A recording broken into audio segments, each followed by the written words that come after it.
Hey everyone, and welcome back to another video. And in this video, I'm going to show you how to turn off notifications from the M1 app on your iPhone. Now, this video is going to be particularly useful for individuals. Let's say that you no longer want to receive notifications from the M1 app on your iPhone. How do you actually go ahead and turn those off? Now, this video is going to be short, sweet, and simple, guys. There's not going to be a lot of steps involved. But in order to do this, what you're first going to do is open up the Settings app. Next, scroll all the way down and then click on Notifications. Next, scroll all the way down until you find the M1 Finance app. Click on the M1 Finance app. Now, once you're on this page here, you can either allow notifications through the toggle button.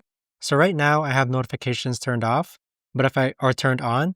But if I click on the toggle button, it is now going to turn notifications off. But there you have it, guys. That right there is the best and easiest way that I know of to actually go ahead and turn off notifications from the M1 app on your iPhone. If you guys know of a better or easier way to actually do this, let me know in the comments down below. I would love to know. Thanks so much for watching, everyone, and I'll see you guys all